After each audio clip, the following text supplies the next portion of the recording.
Good evening. Welcome to the regularly scheduled Jefferson County Board of Education meeting on June the 12th. If you would please rise and join us with the Pledge of Allegiance. I pledge allegiance to the flag of the United States of America and to the republic for which it stands, one nation under God, indivisible, with liberty and justice for all.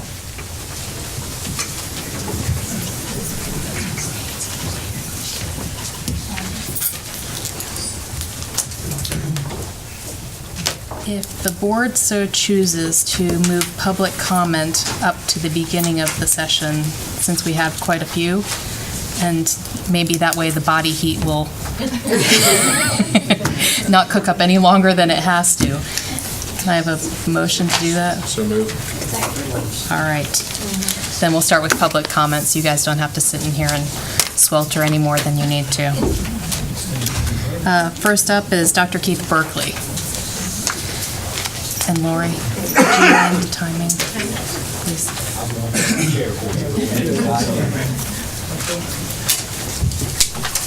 Is this where we speak from? Yes, sir. This is a nice podium. Good evening, members of the board, school teachers, retired school teachers, and friends. My name's Keith Berkeley, and I've been in Jefferson County since 1984, so I'm a newcomer.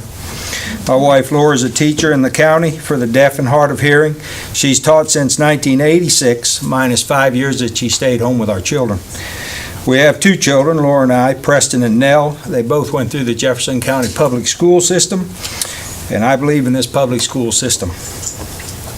I believe teachers teach for the benefit of the children they care for every day. Sure, the 80-20% rule works. It applies to most everything in life. 80% of them love the profession, dedicate time, expertise, emotion, and some personal funds to teach other people's children. 20% teachers teach because it's a profession. These teachers bring home work, stay late, go in early, and try to make it better for every child every day. If I'm not mistaken, the plan to allow retired teachers to keep their insurance with the local county plan, if they paid for it, was started many years ago with the encouragement of Mr. Don Mickey and Mr. Frazier. It was started as a benefit, a thank you for retired teachers, as a way to say thank you for the years of service and make it easy for them to continue to have the insurance. I would agree with President Sudduth. There is a need to be more efficient, not just here in this organization, but every organization.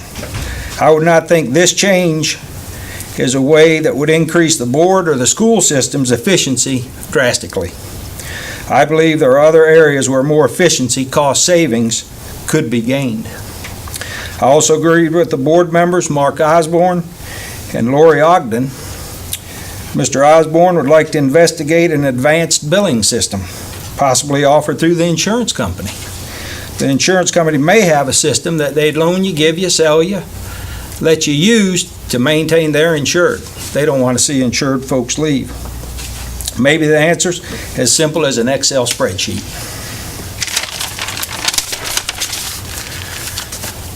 I'd expect paying an insurance bill could be and should be easier than a 10-step process, as was referred to by Ms. Todd. Ms. Ogden indicated more dialogue between retirees and current staff is needed to find the best solution. I agree. Explanation of the why questions often provide answers. Why does this need to be changed? Why is it not working now? Is there an antiquated system or process in place? When was this process last reviewed or changed to improve the efficiency for retirees paying for their insurance? This proposed change has excited and annoyed some of my longtime friends that are retired school teachers. I didn't say old. Longtime friends that are retired school teachers. People get excited and nervous when you talk about changing their insurance. No matter what the reason. As a board, please find another solution, another way to save manpower, cut costs, save money to become more efficient than make the dedicated retired school teachers change insurance. Thank you for your attention. Thank you.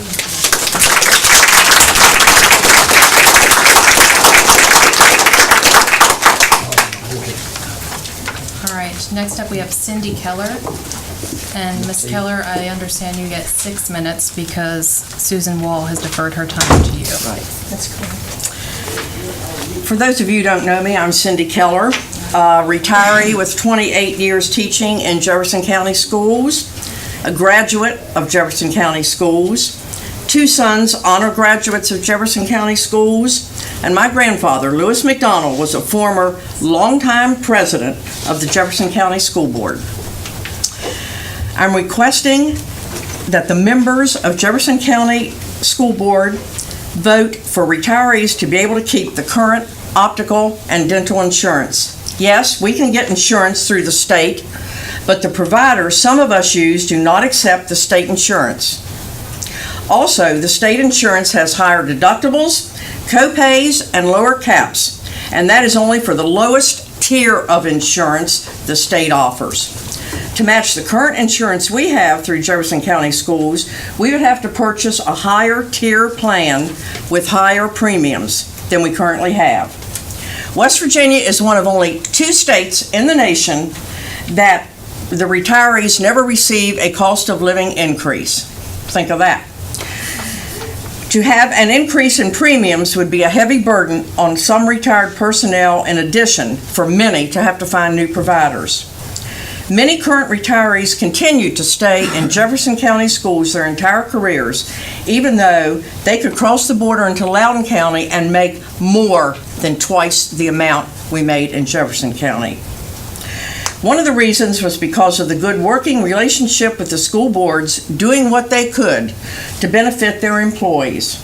The employees felt appreciated. To now rescind the optical dental benefit would be like a slap in the face to retirees. It would say, thanks for all of your years of service to the Jefferson County school system, but we're now taking away a benefit that was promised to you. We deserve better. This type of take-back has never been the way previous boards have ever treated current or retired employees, and I hope we will be able to say the same about this board. A person was hired last year to help administer retirees' premiums, but was never used for that which she was hired. Now we hear it takes too much time for Shelby Todd to administer the premiums when the person hired last year was never utilized for the job she was hired to do.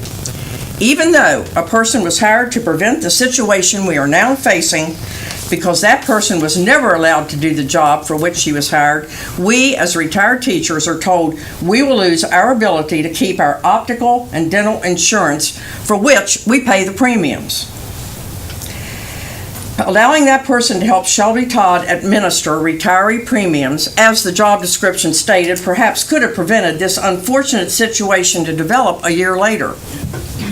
We sincerely trust the board will be able to address this worrisome situation without retirees shouldering the responsibility of a set of circumstances which were not necessary to occur and which certainly were through no fault of the retirees. Thank you for your time and attention to this very important matter.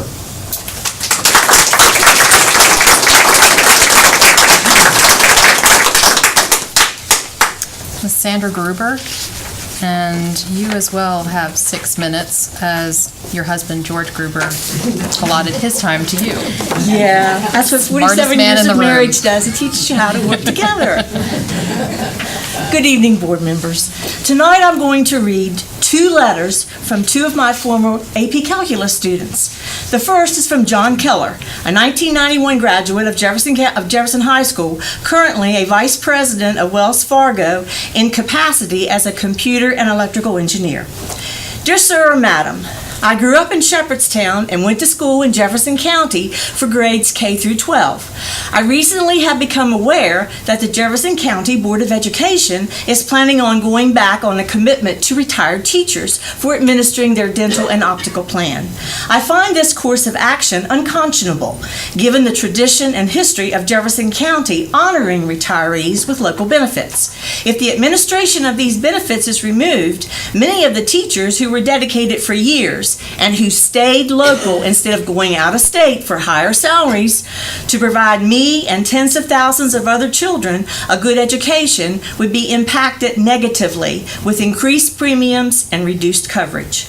Not only is the reversing of this promise to my teachers underhanded and unnecessarily cruel, it also reeks of mismanagement at the school board. They approved and hired a person last year partially to administer this plan. What is this person going to do now? How are Jefferson County's tax dollars actually being spent? The people who will be impacted the most if this change happens are the children. If the board displays this level of indifferent negligence to commitments made to current and future retirees, the teachers of Jefferson County will feel less valued as educators and human beings, and will have just one more reason to look elsewhere in today's competitive marketplace. And who will suffer when there is no one left to teach? I think the answer is obvious. Regards, John Keller. The second letter is from Brad Keller, a 1994 graduate of Jefferson High School, who holds a doctorate in public safety and is currently a senior research analyst at Westat Corporation. As a graduate of local public schools, I urge the Jefferson County School Board to vote on Monday, June 12th, to keep optical and dental plans for retired teachers as they are, administered by the board, and not move them under state control. The state-administered plans are worse in many ways than the current system. For example, they generally have higher premiums, higher deductibles, more copays, and have lower limits on coverage. In addition, many local providers accept the current insurance, but not the state-administered plans. This may seem like a small administrative change, but it has real impacts on retired teachers, since their retirement income does not increase as the cost of living rises. So additional costs like these force those retirees to cut back on other expenses. As Jefferson County continues to grow and more demands are made of the school system, the school board will need to recruit even greater numbers of teachers. Many of these new teachers will also likely be fielding job offers from other jurisdictions, some with much higher pay scales. So the Jefferson County has always had to make up for that difference in other ways, such as offering prospective teachers the ability to live and work in a wonderful location with a supportive environment. The school board's treatment of retirees is another way it demonstrates its commitment to education and teachers, both past and present. Dr. Brad Keller. Thank you.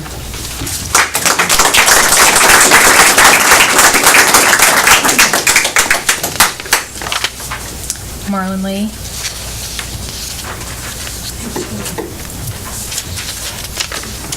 Oh, and you as well have 6 minutes. No, I have 9. Oh, I have to keep going.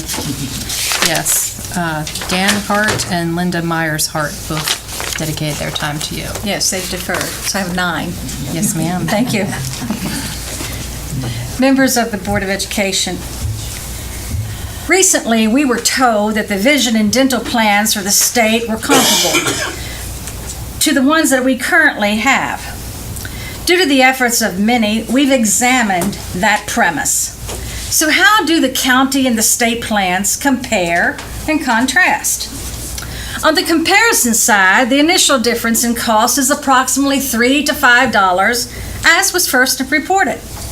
Both plans have deductibles, and all plans have maximums. And there's a dental plan and a vision plan available to us. That's where the comparison ends. In the state dental plan, looking at the contrast, the Delta Dental Enhanced, which is the closest to what we now have, the deductible is $25 greater. The maximum for the year is $750 less. In the county plan, the maximum deductible is $100. In the Delta Dental Enhanced, the maximum deductible is $150. Certain procedures will require more out-of-pocket monies, such as filling a tooth, or crowns, or root canals. Many Delta Premier dentists that use the county policy do not participate in the Delta Enhance, so the retiree is going to be paying more. In the vision plan, which the state calls MetLife, there's a yearly $20 copay, unlike our current county policy where there's not a copay. And there's a $20 copay for glasses, unlike our current county policy in which there's not a copay. If the current vision service plan doctor is not a MetLife vision plan doctor, the retiree will be paying more out of their pocket. It is feasible that for just basic exams, without any problems or extras, a single retiree will be spending a minimum of $36.32 per year. And if that's the year for your glasses, then it's $56.32. A retiree and spouse will be spending a minimum of $85.12 more per year. And if it's a year for the glasses, $125.12. However, this minimum increases for dental issues such as filling the teeth, a root canal, or crowns, contact lenses, or even special lenses like bifocals, which I'm sure no one needs. And it continues to increase if your particular dentist or doctor does not participate in this state insurance plan. This is not acceptable. This is an internal problem and needs to be addressed. Positions were changed from service to professional because they must work until the work is done, unlike service personnel who work the hours. Both Human Resources and the Finance Department each have 7 individuals working in each department. They had 3 professionals and 4 service. Now, each of those departments has, again, 7 individuals. But the ratio is now different. They have 4 professionals and 3 service. Finance elected to switch an 11-month full-day service position to a 12-month half-day professional. Keep in mind that professionals work the job. Teachers are also professionals. Grades must be updated weekly as parents expect those professionals to work beyond the clock. Why is that not true for central office professionals? Why are they not working the job? And why is there a need for contractual help? Teachers are not given contractual help. Also, purchase orders are now electronic, and almost all paychecks are electronic.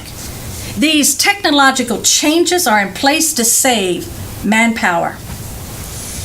Internally, is there a problem with leadership, work ethic, or just working smart? To project those problems onto the retirees by eliminating access to vision and dental insurance is a discriminating act that appears to scapegoat the retirees. We were told that the plans were comparable. True, there are 2 plans. However, the contrast between the 2 plans certainly places the retiree at a distinct disadvantage. This additional economic burden to the retirees is not minimal. One of our retirees, Linda Myers-Hart, created 2 spreadsheets that shows the inequities of the county and state plans, which we will share with you. For about 25 years, retirees were allowed in Jefferson County to participate in these plans. Those past boards valued the contributions of all of us who worked diligently for the county at a lower salary than surrounding counties. And because of our lower salaries, our retirement salaries are also lower. Any increase is a hardship. Those past boards understood this, as well as the fact that many retirees continue to serve our system in various capacities, from substituting to volunteering. There was a sense of reciprocity between the employees, past and present, and the board. There was respect for our many contributions to this system. Hopefully, you will not be the board to end this long-standing relationship.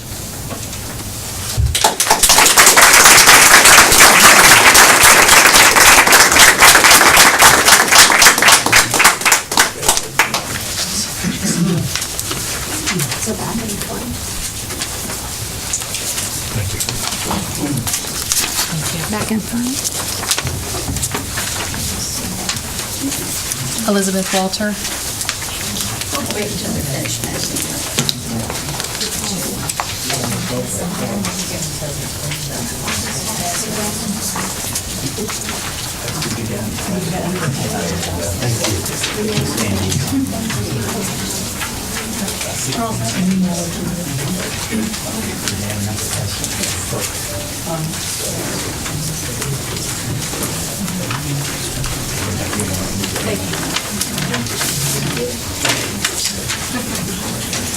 Thank you, Dana.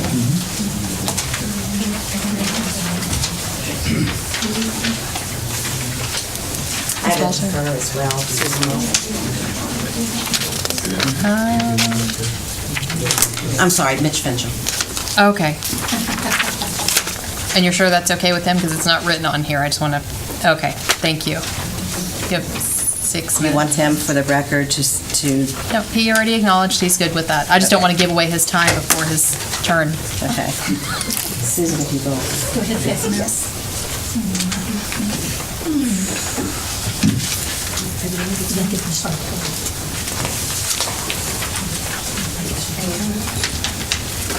Thank you.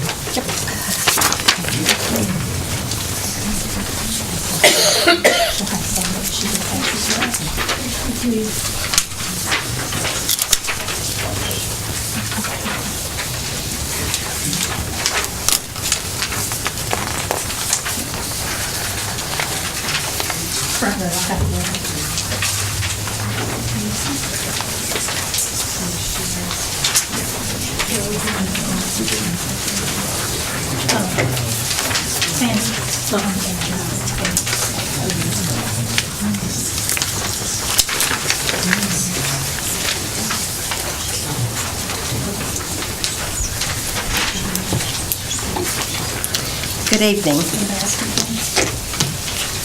I return this evening to once again address maintaining the benefit to Jefferson County Schools retirees, both current and future, of having the option to pay the premiums for optical and dental insurance under the plans of our school system, not the state plan. At the board meeting of May 22nd, you heard our request to maintain this option for retirees. This evening, you have heard in various formats a review of those comments, along with information that compared and contrasted the local plans with the state plan, Mountaineer Flexible Benefits. Before we close the review chapter, we have one more presentation to make about the lack of assistance that may have led to the possibility of this benefit to pay premiums eliminated. It is not one to be heard, but one to be seen and read. As you can see on your copy of the Jefferson County Schools job description for senior accountant, for the posting of senior accountant, half-day, 261-day, there is a section entitled Performance Responsibilities. You will see highlighted these words, and I quote, "Assist benefits coordinator with account coding and daily receipting of insurance benefits," end quote. To me, these words indicate that you were committed to providing help to Shelby Todd and HR in collecting premiums from retirees and those taking a leave of absence. That concludes a review of our previous presentations. Several members of our retirees group attended a regional meeting of the West Virginia Association of Retired School Employees today in Berkeley Springs. Part of the program was about West Virginia PEIA, the state insurance plan for public employees. Since this was a group of retirees, there was a focus on Humana Medicare, which many school retirees have. For the 2018 year plan, Medicare retirees under the Humana PEIA plans will face an increase in premiums, an increase in deductibles, an increase in the out-of-pocket maximum, as well as an increase in prescription drug charges. Mountaineer Flexible Benefits, which includes the optical and dental insurance that you have proposed that Jefferson County Schools retirees transition, is part of the West Virginia PEIA. That having been reported, let us return to review an option that was suggested at the last board meeting, that of an automated billing system to assist in maintaining the benefit option for payments. In an email last week to Dr. Gibson and board members, I wrote the following. Bill Gates once said, "The first rule of any technology used in a business is that automation applied to an efficient operation will magnify the efficiency." As also noted at the last board meeting, the assistance that retirees have been receiving from Shelby Todd and HR has been very efficient. With a program to automate the billing and collection of optical and dental insurance premiums paid by current and future retirees, there will be a reduction in employee hours or manpower, and also a reduction in face-to-face meeting time. Two components that were indicated as being reasons for the elimination of the benefit for Jefferson County Schools retirees, current and future, to pay premiums for the local plans. Finally tonight, I borrow some words from the late Dr. Martin Luther King Jr. in his 1965 commencement address at Oberlin College. The time is always right to do what's right. I ask that you consider making part of your legacy of doing what's right, be that you support maintaining the benefit for Jefferson County Schools retirees, current and future, to have the option to pay the premiums for optical and dental insurance under the Jefferson County Schools plans, not the state plan. Thank you for your attention to presentations related to our request.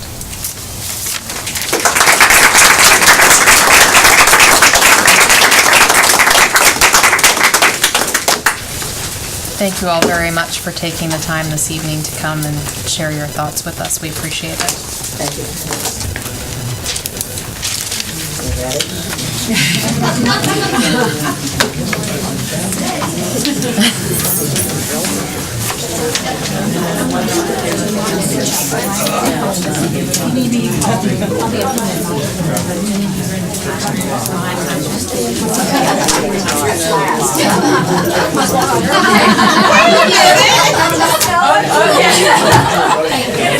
Don't make me chase you out of here yet.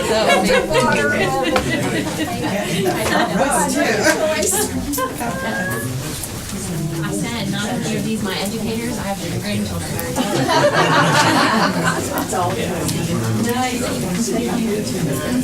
Thanks for coming.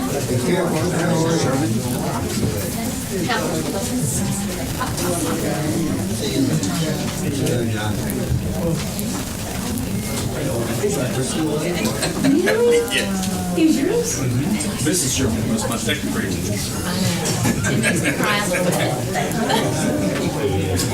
Many of them. I mean, they were my kids. Yeah, Mrs. Sherman was my second grade teacher. Their benefits are going on. Let me ask you a question, Dr. Do you expect any action on our comments this evening? There's going to be absolutely no action whatsoever this evening. We're meeting with you and the other retirees tomorrow to talk about what we've discovered with billing systems and how we can work it out. Your benefits aren't going anywhere. There'll be some rules about them, but they're not going anywhere, honey.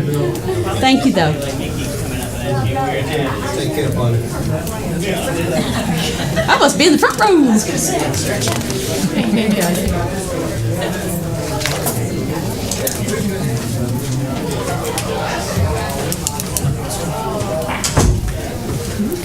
All right. presentations on the calendar?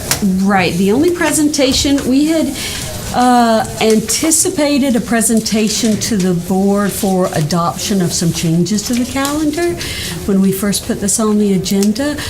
This, however, is a presentation for information only because we've received another update from the state. Anticipating that they are going to provide us with quote-unquote additional guidance on the new calendar legislation in July. So what we've done is we've created a synopsis for those who aren't aware. This past legislative session, HB 2711 was introduced and passed, and there were several items in that. And one major change was the statute requiring 180 separate days of instruction. It now allows us to go back to using accrued time, and we can utilize up to 5 days of accrued time for other instructional purposes, predominantly staff development or snow days.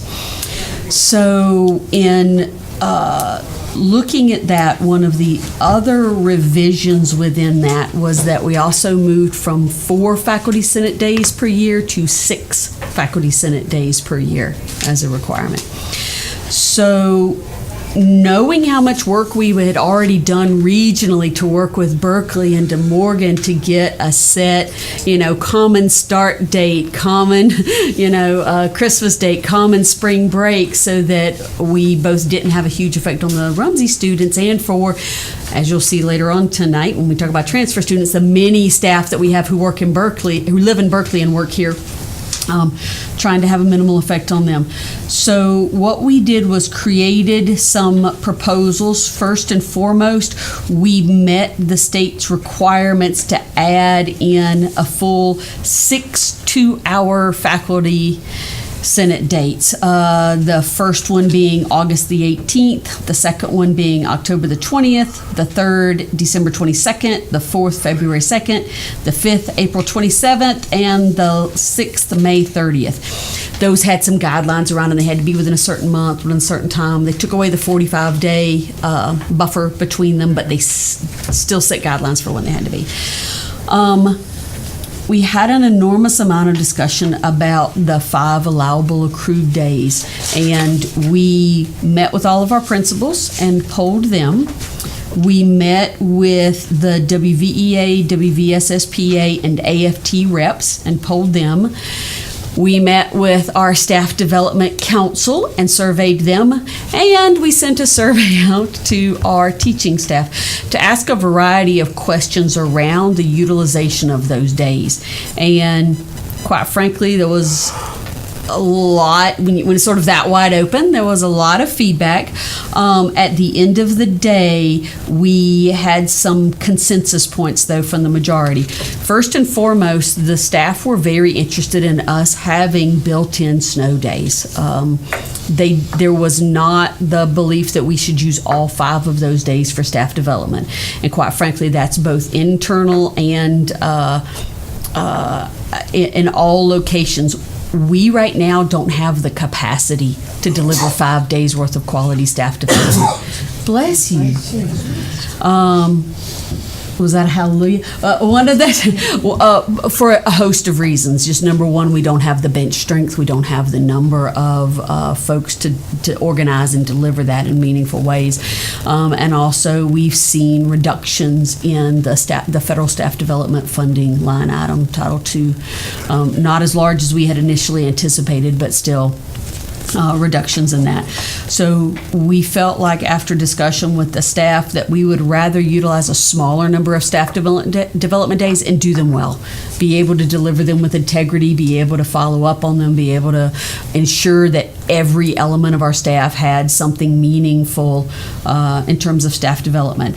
So the consensus was that we would use 2 of those days in addition to the one that's already in our calendar, which, is already, that's triple the staff development time that we had, and would still allow us 3 accruable days for snow days during the school year, which would have still allowed us this year to finish before Memorial Day, which is always a desire of our staff, if that's the case. In looking at the surveys and looking at different dates, there was a very heavy consensus that they wanted to see at least one of those 2 additional days in each semester. So again, looking through all of the different dates and options that we had, the first proposed date for staff development was Friday, December the 15th, and the second proposed one was Friday, February the 16th. The consensus among parents is that it's better to give them a 3-day weekend with their kids than for us to put the staff development day in the middle of the week. That sometimes does lead to issues of absenteeism for us. Just as nice as it is for you to have a long weekend with your kids, it's nice for our staff to have a long weekend with their kids. So we have some concerns about just the volume of folks who may not benefit from that staff development if they choose to use their leave. But we figured partly it's our responsibility, just like it's teachers' responsibility to have an engaging classroom, it's our responsibility to have engaging staff development, make sure it's things that teachers want and believe in and feel that they need so that they'll feel it's meaningful and come to work and do those things. So 2 things accruing from out of that. Number 1, we will no longer have the 2-hour late arrivals where we were trying to build in staff development time. It was a little frustrating for parents and for us trying to get in cram staff development 2 hours. So those come out of the calendar. We have also partnered with local child care agencies and after-school programs, and they have agreed. And we have a list of those folks. They've agreed that once the board makes a decision on the final days, they will offer a package to our families who may not normally utilize childcare, but because we're adding 2 staff development days, they may need that at a very reduced cost. You know, for example, and dollar amount I'm making up, but hey, if you have the Jefferson County Staff Development Package for $30, we'll keep your child the 2 staff development days for you so you can go to work. So they've agreed to do discounted packages for just those days for Jefferson County families. So those are sort of all of the preparation that we've had. We've heard back, and particularly from transportation, very, very heavily that they are greatly in favor of the full staff development days over the 2-hour delays, because during the 2-hour delays they were still transporting kids, and so they never got to participate in the staff development. And it was very frustrating, and they felt very left out of that process. Plus, all of the classroom aides who also serve as transportation aides couldn't participate either. So we were doing, conscious discipline and training in special education and all of these other FBA BIP things that they couldn't participate in. So we're trying to be judicious and not just jump off the deep end with 5 full days of professional development, but hone our craft, figure out what we're good at, figure out what folks need, have the time to look at our data and match up the staff development to those dates and times. We have heard from WVDE that they will release the additional guidance in the beginning of July. And so it is our hope to come back to you at the July board meeting and say, the additional guidance from WVDE was XYZ. They're not going to approve it if you put it outside of this date frame, or they interpret this to mean XYZ. They're going to give us some interpretations. And if it has any changes in this, we will come back and notice the board.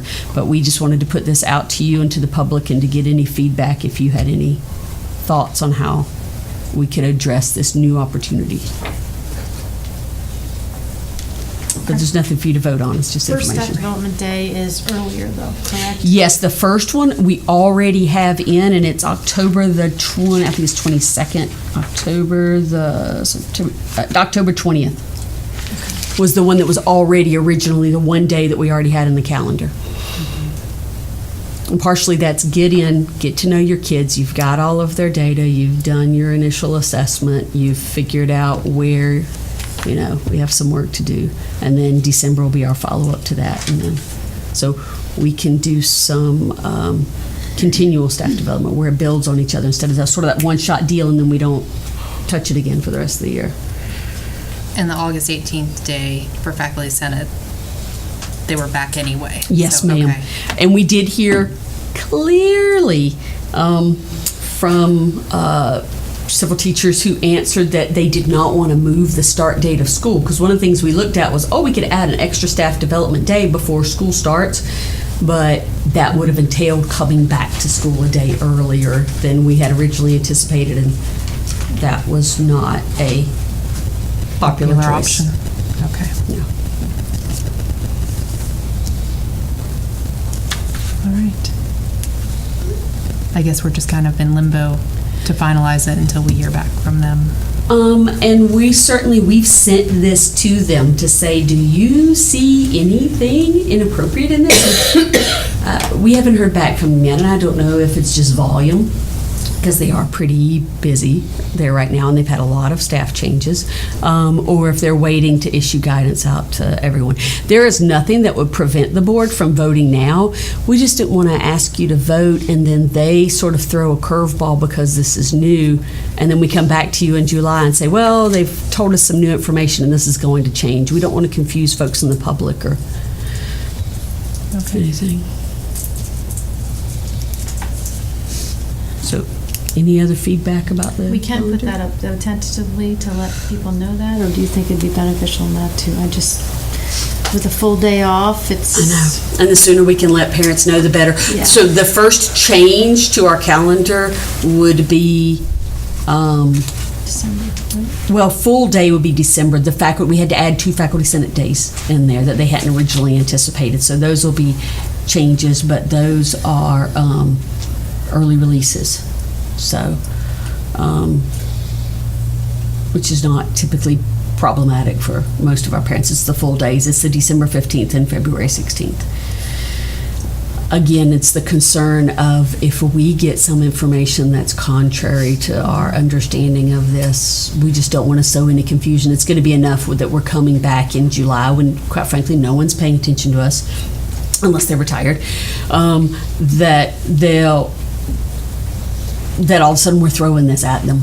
I just don't want to change it. I don't want to put something out and then have to retract it and put something else out. And the major dates are All the staying major same, dates. so- Here's when right. school starts. Here's when you go on Christmas vacation. Here's spring break. Here's Thanksgiving. None of that changes. None of that changes. We're just dropping in 2 staff development days. That's it. Okay. Trying to minimize the disruption to our families and still give our staff professional development time.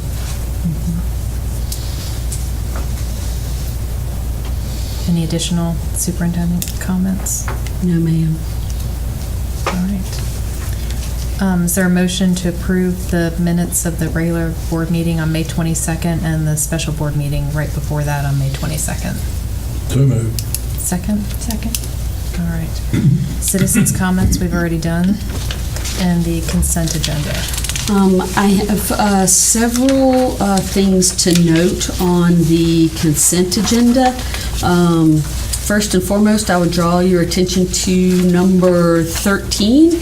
We have joining us in the audience this evening, Mr. Lance Astorino. If you could stand up, Mr. Astorino, in this huge crowd so that we can find him. A lot less than it was before. Yeah, it is. Mr. Astorino is joining us from Hagerstown, Maryland, the Washington County School System, where he serves as a lead teacher. He has a great deal of experience at the elementary level, in particular as a mathematics lead with a strong background in mathematics.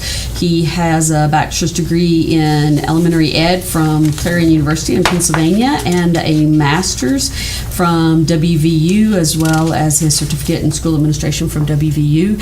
And he will take our last remaining elementary assistant principal slot to be groomed for future leadership by one of our outstanding elementary principals, Miss Kelly Osborne. So we're very excited to have him join us. Welcome, Mr. Astorino. Thank you very much for being here.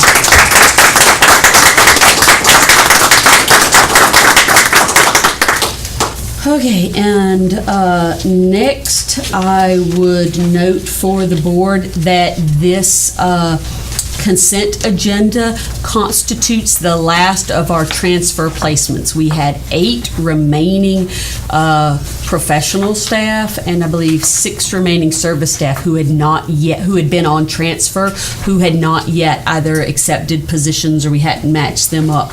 This consent agenda places the last of our transfers. All of our Jefferson County Schools employees have been placed in a position, and we are now actively interviewing and recruiting, and we will be hiring individuals from outside of the system, but we had to place all of our folks first.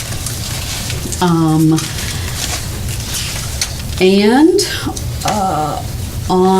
the board notice of superintendent approvals, I will note that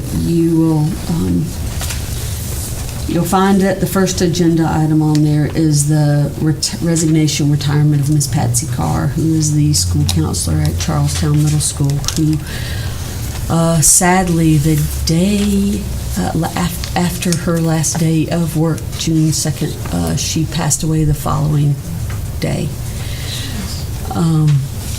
And met with Mr. Seitz, her supervisor, who attended the funeral and spoke on our behalf, which we greatly appreciated.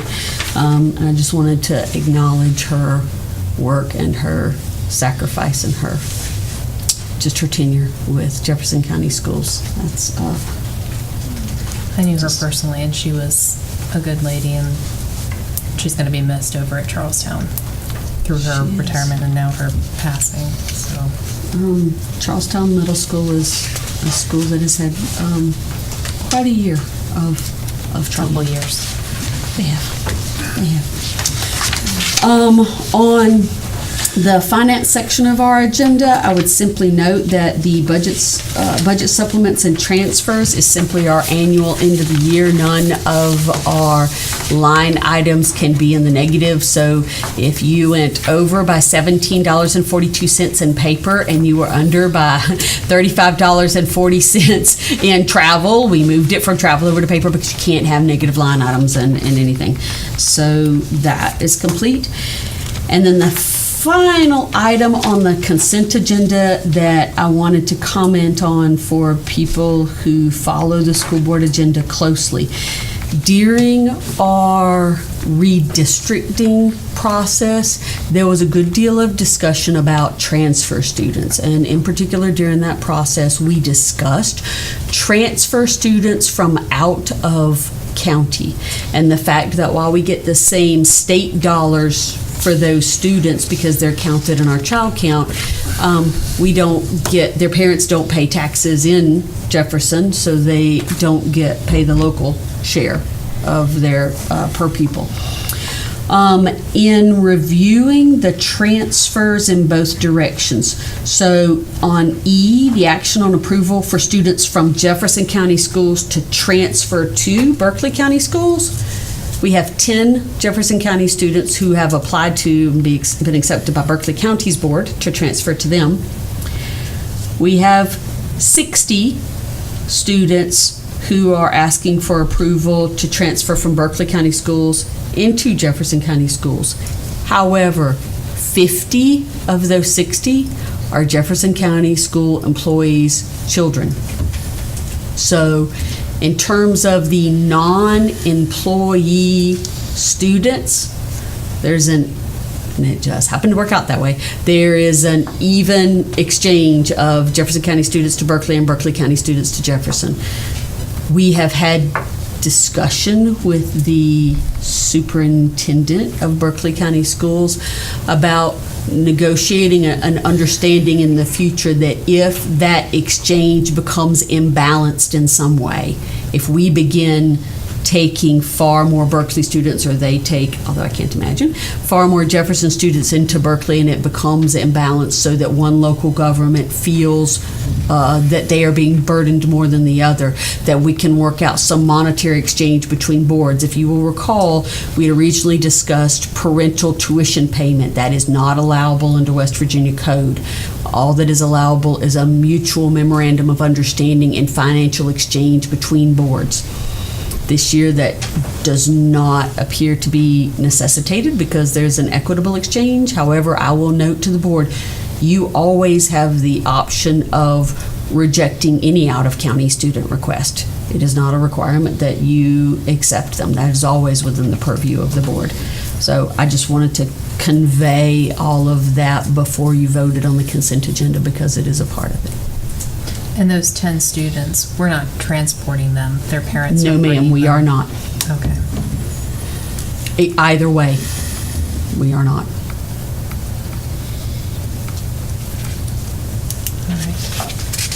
All right. Before I ask for a motion on the consent agenda, if we could just have a moment of silence for Ms. Carr, I think that would be appropriate.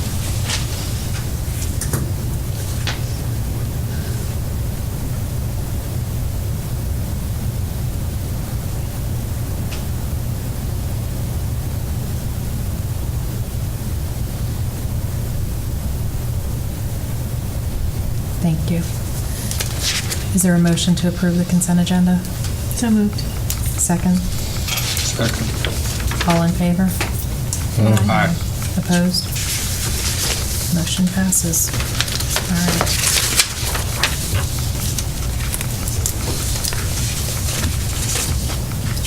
New business, the athletic trainers.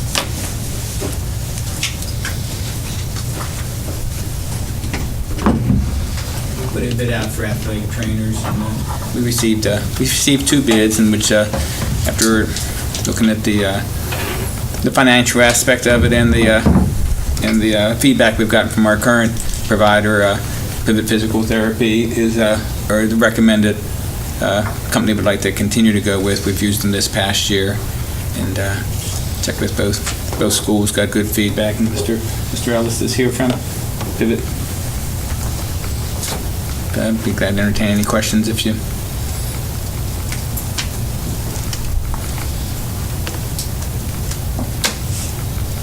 So you're suggesting... That's the recommendation, yes, Then we go with Pivot Therapy. Do we have a motion to... So moved. Second? Second. And I will say that I am impressed with how Pivot was this year, just so you know. I have children that play multiple sports over at Washington, and Emily was excellent. She was there at the first parent meeting of every team sport that we participated in, introducing herself, explaining her role and everything else. We had one incident at a basketball game where a spectator was hit in the head with an iPad that fell, and she was right on it, and she's good. So thank you very much for I will pass that along. She will appreciate that. your staff. So, all right. All in favor? Aye. Opposed? Motion passes.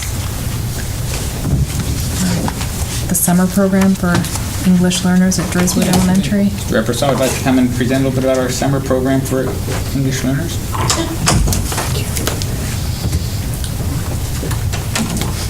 I'll pass in the platform. Well, we are indeed very happy. As you know, this was a supplemental grant that we received. I had been in conversation, I've been on a panel of stakeholders that are sort of trying to revamp programs for English learners in West Virginia. And as you know, Jefferson County has the highest per capita incidence of English language learners in the state. And in fact, we have presently upwards of 500 total during this transition time, so it's a significant number. So we were fortunate, actually, there she is, Ms. Osborne. Again, we want to say this in a kind, respectful way, but Ms. Osborne, in addition to being our principal, she is also a principal in our system who is actually an ESL certified educator. And she has graciously agreed to support and actually facilitate, I think is the word I'm looking for, our English learner program this summer. It will be housed at her school. We recruited 4 educators to serve as interventionists for the particular program. They're all presently, based on your motion in a moment, we will hand them over the contracts that I've afforded to Ms. Osborne so that they can work for us. And we currently have upwards of 25, looking as many as 30 students who will participate in this program. And we are very much looking forward to the celebration at the end of June when we will convene on the Friday, and you'll get an invitation to that. They're actually going to perform a musical for us. So it's very exciting, the program. And again, we thank the board for considering this. Again, we're fortunate that the grant allows us to actually fund transportation, full transportation for the children to and from home, so that really helps our families. So anything you'd want to add to that, Ms. Osborne? We've chosen a theme. It's an Egyptian theme, and so we're doing my music and art teacher supporting the week, and we have several activities going on. The art teacher will support we're doing some hieroglyphics, we're doing just some pottery and different things. The music teacher is facilitating a short musical. So on that Friday, we're doing language-rich activities, and then that Friday they will do just a little performance that each of you will be invited to. And I've worked with Lee this past week and Wendy, and I've created a reading list, as well as I will be teaching K1 and 2. So I'd love for you to come see that, and I'll get to teach for you guys. We're very excited. I think it's just, a very rich environment. My teachers jumped at the opportunity, and, I couldn't ask for more. And Lance was there this evening. We were walking through the building, and I was sharing the concept with him. And, he said I was very lucky to have teachers who would take that on. And I didn't have to ask anybody twice. I went to the 5 people who I felt could bring, to the program the most, and they were instant yeses. So it's something to be very proud of. And the State Department has actually asked us to develop this as a pilot, so we'll actually prepare a report on it, et cetera. So it's a very exciting time. And to be honest, as you may recall, we had a very short time frame in terms of developing it. We actually only got the money last week, which means our hope would be next year, with more advanced notice, we would actually be able to make it even more robust and even meet the needs of more. We're also, just one final word if I may, we're also, as a part of it, we are going to provide those transition services to the middle schools for the English learners as well. That's another part of the grant that is included in this special experience that, again, Ms. Osborne is facilitating for us. All right. Do I have a motion? So moved. Second. All in favor? Aye. Motion passes. All right. The roof at North Jefferson. That was mine. Ralph, sorry, I skipped one. It's Pat. No, it's all right. Gosh, I'm over the embarrassment. But did want to comment, Mr. Ebersol left out, that he had such short notice from the State Department, because I think with their ESL funding, federal money, they come up with some unspent money and said, where is a good place we can use this money wisely, and Mr. Ebersol was the person they contacted and said, hey, what can you do for us on this? I mean, we benefited from that, but I think it's his reputation with the State Department and is what made that happen. So he wouldn't mention that himself. I wanted to bring that to our attention. Thank you. Very good. But Step 7, I think you're all familiar with Step 7. You approved Project 1 the last time for the financial spending, where we used 25% of STEP funding toward instructors and personnel. These are our other projects, projects 2 through 12, which the projects haven't changed themselves. That the numbers are based working with the C&I coordinators of what we spent this past year, and then with Ms. Marone also, as we developed the budget. That have it there in front of you. I can be glad to answer any questions with you. The new teacher mentor program, are we totally financing that now? We find out to say it's not done the way it was back in your day. Right, where we're not getting any help from the state at all on that? We get a grant that's not reflected in that. There is a mentor grant that comes in.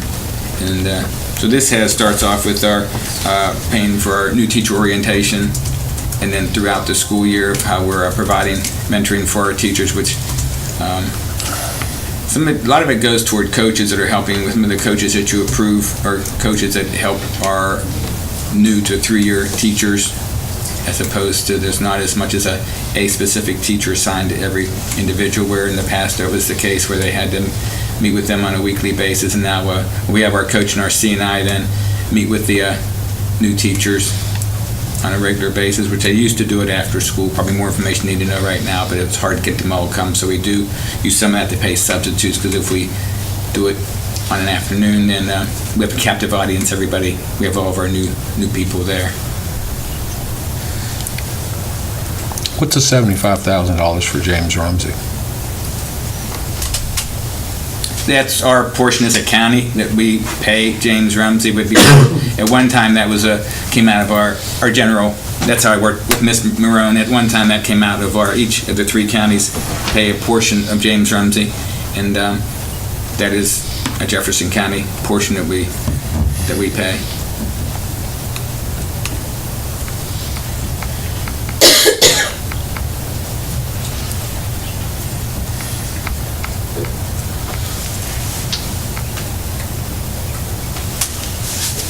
I know Ms. Marone isn't here, but do you know if these are comparable to what they were last year? Or Yeah, we had a slight increase. I mean, they're comparable. They've been moved a little bit, but they're all very comparable.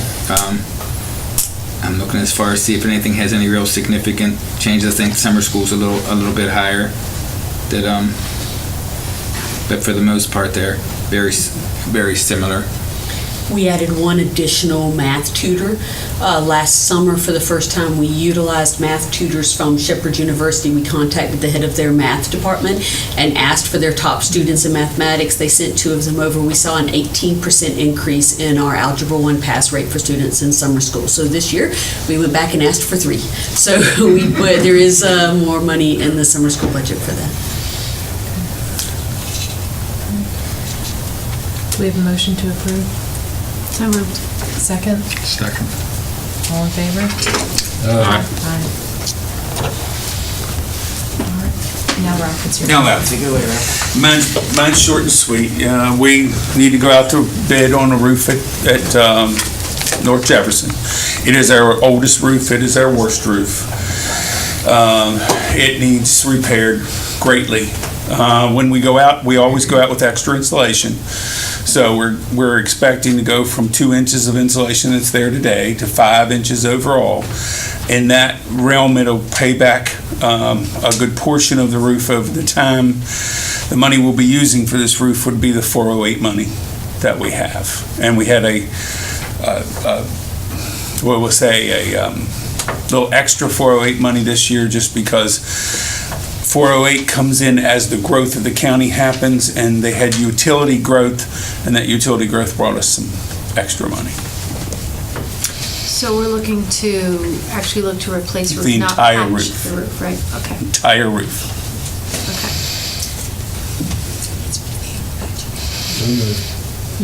Second? Yeah. Second. All in favor? Aye. Thank you. Third, fourth, fifth. Last time I was out there, it was raining, and they sat me next to a big garbage can with it dripping down. I think it was a hint. It was. They're subtle. It was strategic. It was strategic, yeah. All right. The approval of the contract to purchase land. Okay, this is actually a journey many years in the making, that, quite frankly, first and foremost began not during my tenure, but during my predecessor's tenure and the board prior to us. And that was the conscientious setting aside of funds for growth. As the county has grown, we have funding sources that can be utilized for nothing but growth. They're restricted. And knowing how our county was growing and our state funding and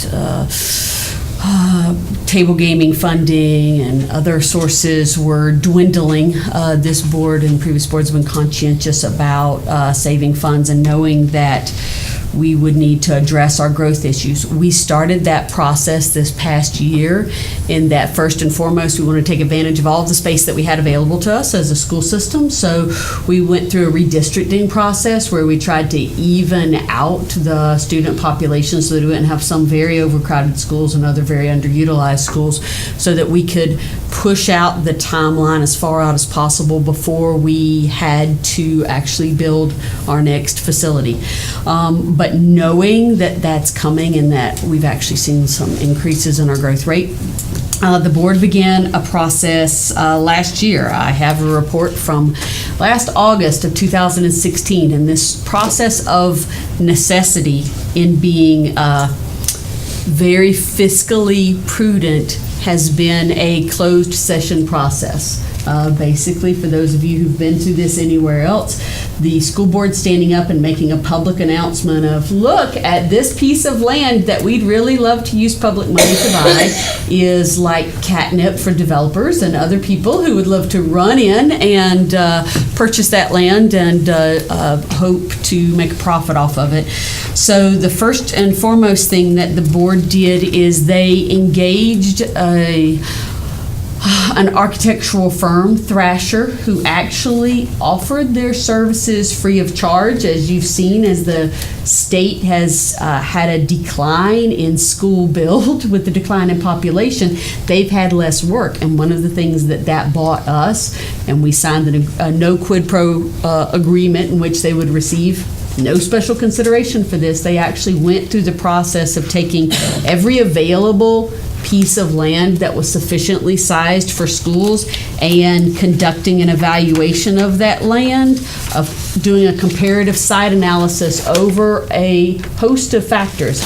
And those factors included location, acreage, capacity, access, utilities, safety, land acquisition costs. And they presented all of those and ranked those options for the board. The number one A+ option that came out of that, we then went to phase 2 and utilized a company called CTL Engineering, where we were practicing, and this board was practicing due diligence, sort of like if you go down to Martin's and they have a 50-pound bag of dog food on sale, and you don't have a dog, it's not really much of a sale. So you need to make sure that you are getting your money's worth out of this. So they conducted a pretty thorough soil analysis and drilled in a number of locations, brought back a very, very thorough report in which the company said that they highly recommended to the board this was an ideally suited plot of land, no aquifers underneath it, no hidden cave system that would result in additional cost overrun. So basically, we spent a very little bit of money up front to save an enormous amount of money down the road by making sure that this was a very suitable piece of land. There is a less than 5-foot elevation change from one end of it to the other of 155 plus acres. It is sufficiently large enough to build a full elementary, middle, high school, and athletic complex on it, and it is ideally situated in the middle of the growth zone that we calculated based on all of the land permits that we have for build from the developers, that we worked through that map with the county. So in all ways, it was just simply an ideal opportunity.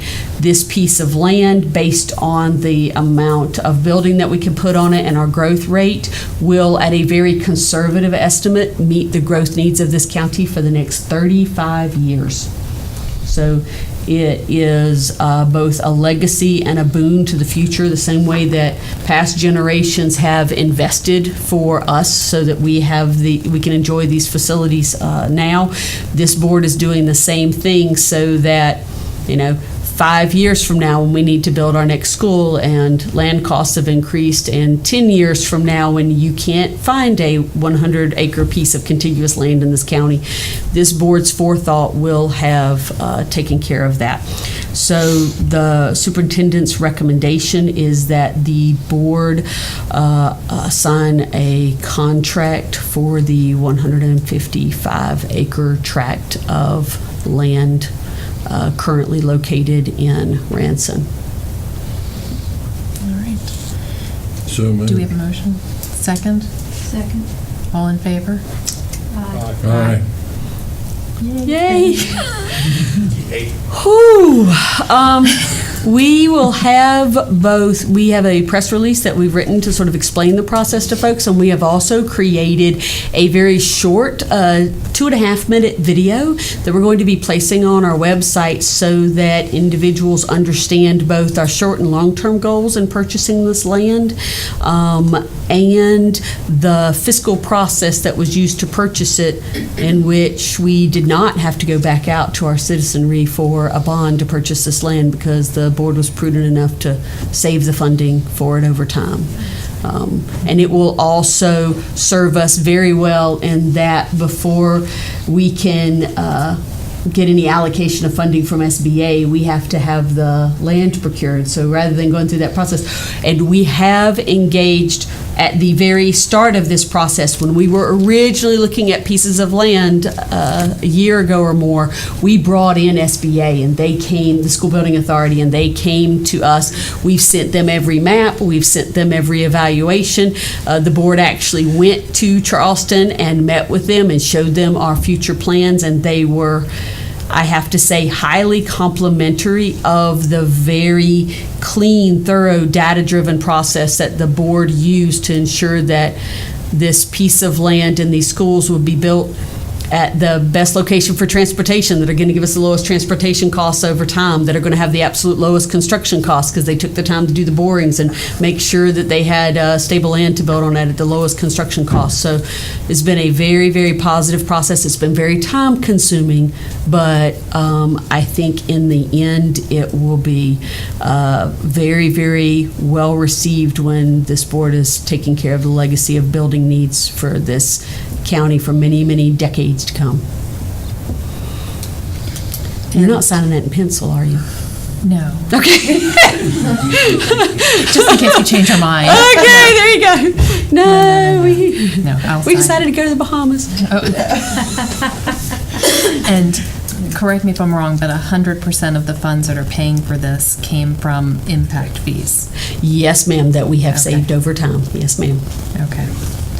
And considering the fact that I contributed 0.8% personally of impact fees going towards this land purchase,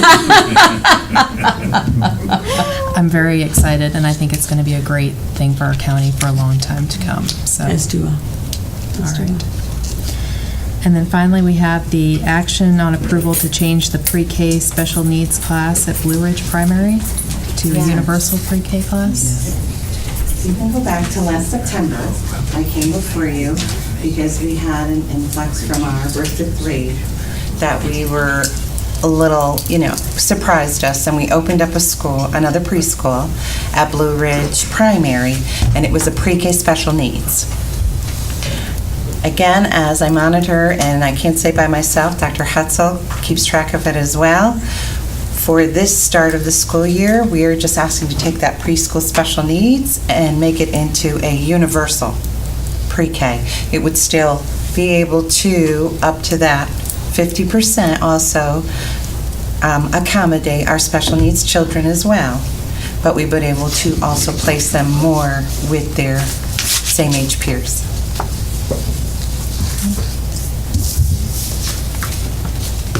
Do I have a motion? So moved. Second? Second. All in favor? Aye. All right. And I believe we're going to go into executive session regarding student expulsions. Is that correct? Yes, ma'am, we will. All right. Do I have a motion to do that? So moved. Second? All in favor? Aye. Aye. And before we do that, I also just want to point out, Mr. Wall, you had a very nice article about yourself in the Journal this morning. So thank you for all you do over at Harpers Ferry Middle. So. All right. Do we need a break, or are we good? I think we need a break to let everybody get out because then we have to get the first set of parents in. We have to. Yeah. Okay.